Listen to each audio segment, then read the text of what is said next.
El episodio del Evangelio que hoy se proclama nos pone frente a una escena importantísima en la vida de Jesús de cara a la revelación de su identidad.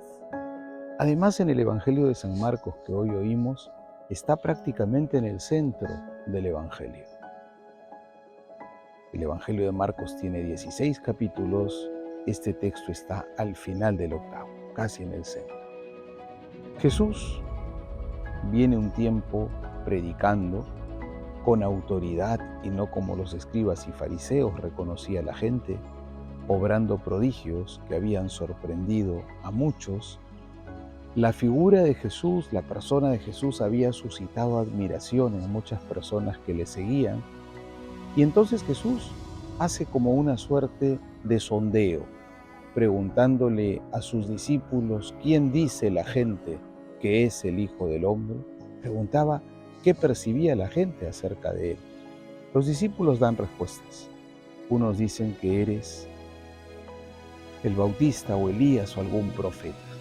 La gente ha visto el actuar de Jesús, ha oído su palabra, pero no ha terminado de descubrir su verdadera identidad. Sí tienen claro que es alguien vinculado a Dios, pero no habían recibido enteramente la identidad de Jesús, no habían podido comprender en verdad quién era el Señor. Porque comprender quién es el Señor, como Él mismo lo expresa en otro momento, es un don que acoger de parte del Padre.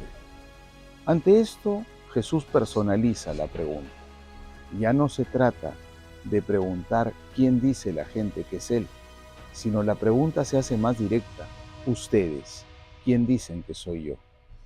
La respuesta de Pedro es clarísima. Pocas palabras, pero contundentes. Tú eres el Mesías. Pedro ha respondido adecuadamente. Jesús es el Mesías, es el Salvador, anunciado desde el Antiguo Testamento. Es aquel que viene a salvarnos a los seres humanos de lo que más nos esclaviza, del pecado, del mal, de la cerrazón en nosotros mismos. Jesús es el Salvador, pero podía ser malentendido su mesianismo. En su época se esperaba por lo general al Mesías como alguien que iba a hacer cambios sociopolíticos, que iba a hacer unas mejoras socioeconómico-políticas muy notables para Israel, que iba a lograr que Israel dejase de estar bajo el dominio de Roma. Esa visión del Mesías no era la que se podía aplicar a él. Por eso, a la vez que acepta, no dice que no es el Mesías cuando Pedro lo confiesa, él da una aclaración importante. El Hijo del Hombre va a padecer, lo van a ejecutar, pero al tercer día resucitará. Pedro no entiende esto. Si él está pensando en Jesús como Salvador, ¿cómo hablar de padecimiento, de muerte? ¿Cómo hablar de una lógica que parece fracaso si él está viendo en Jesús al Salvador?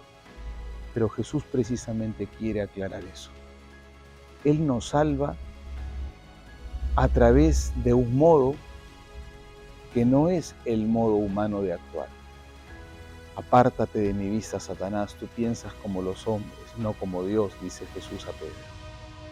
Para ser seguidor de Jesús, para ser cristiano, y nosotros queremos serlo, es preciso entrar en la lógica de Dios.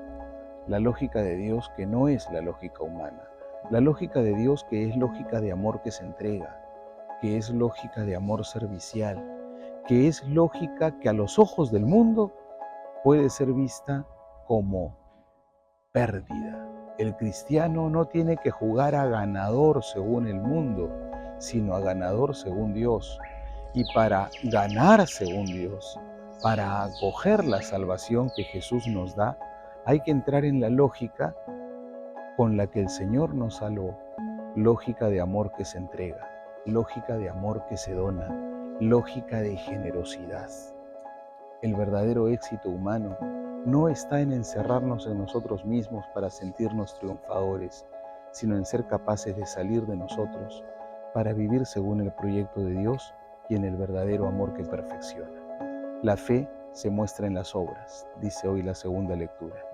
Que nosotros le pidamos hoy al Señor la gracia de convencernos que el modo de ser de los suyos y de salvar la vida es aprender a vivir con Él y como Él y sostenidos por Él, en la lógica verdadera del amor, al estilo de Dios y no al estilo humano.